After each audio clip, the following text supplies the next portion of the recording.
So, as I said in the introduction, I'm Jeanie Alderson, and I'm proud to be the fourth generation of my family to be raising cattle and making my home at the Bones Brothers Ranch in Bernie, Montana. And I'm proud that my granddad and his brothers, my cousin's here today, her granddad too, they also did something else. They were always a working cattle ranch, but they early on diversified. And the reason we have a ranch today is because they added value to what they were already doing. They went into the guest ranching business. So it's something else that I'm proud of because we have to do this kind of stuff in Montana and we know how to do it. I'm also really proud to be the second generation of my family to be work closely with Northern Plains Resource Council. We totally depend on them. So at our ranch, we have two businesses. Our Bones Brothers Ranch is our family's commercial cow-calf operation. What that means is that in the fall of the year, big semi-trucks come and our calves get on those trucks and they go to a feedlot somewhere, usually in the Midwest, and well, lots of you know the rest of that story. And so our other business is Omega Beef. So it's a separate herd of cattle. My husband and I own that, and we raise Wagyu. We have a Wagyu herd, and we raise beef. And our calves stay on the ranch longer. They don't get on those big semi-trucks. Terry and I haul trailer loads of them at a time to Miles City, Montana, to Quality Meats of Montana, USDA facility, and we sell beef directly to customers. And a couple of restaurants and grocery stores, but that's super challenging, we'll talk about, but mostly our amazing Montana customers. And so why two businesses and why did we start Omega Beef? Well, Terry and I got we wanted people in our area to get to eat the good beef that we eat. We realized hardly anybody around is eating their own beef. I know ranchers who buy beef, they don't eat their own beef. So we wanted that for other people. We also it's sad to see your calves leave the pastures and go get on these trucks. So, and I don't mean to disparage the cow-calf industry or that business, because that's my business too, and we're good at it, and I'm thankful for it. But there's so many things.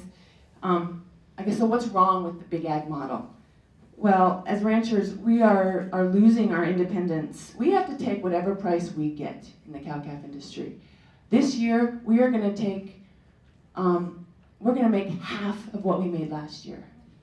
We didn't get to plan for that. That's just, we've got to take that, because not taking it means we don't sell them. And in the cow-calf industry, we make all our money in 1 or 2 days. So it doesn't mean our costs have gone up or stayed the same. So that industry is going in a really difficult direction. It's harder to make a living, and it's harder and harder for you all to get good, healthy beef on your table. We're also being pressured to do things in the cow-calf, in the commercial industry. We're being pressured to add shots and processes that we don't have the capacity to do, and we also don't really believe in. The political system is not on our side. We lost something called country of origin labeling on beef, which both you all as consumers and those of us as producers, we all said we wanted. Also, you know, when the cattle leave our ranch and they leave our pastures and they go to feedlots where they're fed and doctored in ways that aren't optimally healthy for the animal or for those of us that eat it. And really the big ag industry, they are way more concerned about foreign markets and working for, you know, transnational and international companies than they are for local US farmers and ranchers. And it's like they don't get it, that the biggest beef market is right here. So that's incredibly frustrating. And, you know, my dad, who's 86 years old, he talks about our business, our Omega Beef. He's like, we're building something that's really what he calls an ace in the hole.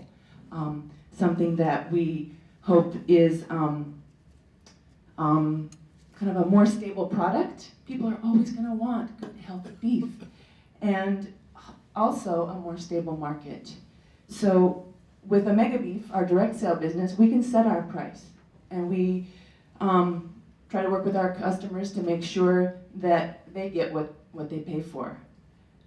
We love knowing where our beef is going. If you buy beef from me, I can tell you the animal, I can tell you their genetics. I can tell you everything about them. And we love meeting our customers. We love that our animals go right from the pasture to the butcher.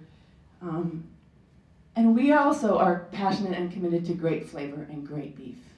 And that, I think, I'm not the first person to say it, but great flavor is directly connected to great ecology.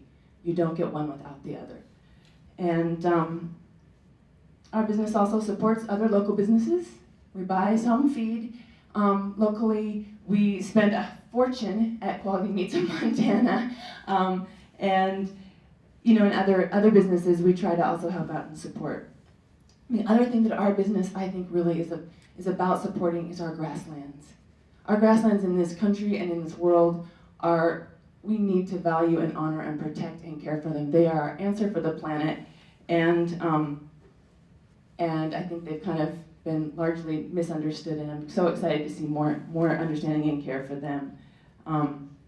So what's hard about a mega beef? What are our challenges? We are limited right now by the land that we have available for what we're doing and water, and the capacity basically to deliver our beef.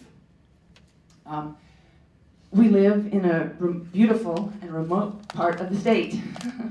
We have the best cattle. Wagyu cattle really do produce the best beef. We have the best grasses. That's why, our folks came here over 130 years ago. And I really feel like we honor and try to have the best practices.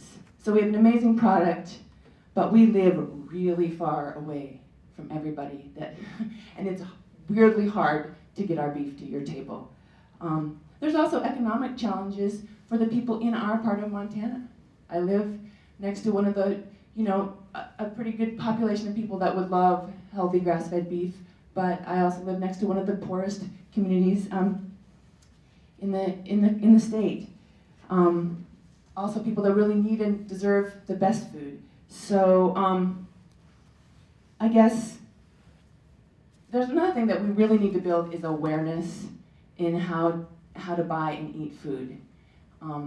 That, I guess, a whole bunch I would love to say about that, but that's a big thing. Marketing. Terry and I, we are busy and we are also kind of shy and private people. Getting ourselves out there is hard. The whole social media thing, I dabble at it, but it's really challenging. So promoting ourselves is just not culturally kind of who and how we are. And I think we also have a really unique product that's unknown and kind of hard to get out there. There's a lot of grass-finished beef in the world, and there's a lot of more interested in Wagyu beef, but grass-finished Wagyu is almost unheard of, so that's been kind of problematic. So what do we need? We need an affordable way to distribute our beef. We need an affordable way to store our beef. We need more awareness of understanding of the value of frozen beef, especially if we're grass finishing in northern climates.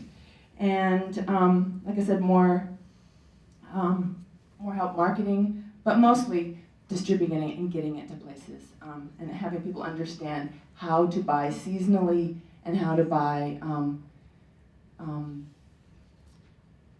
products that really need to be valued, and also, money. There needs to be, more money in this whole local food for consumers and for producers.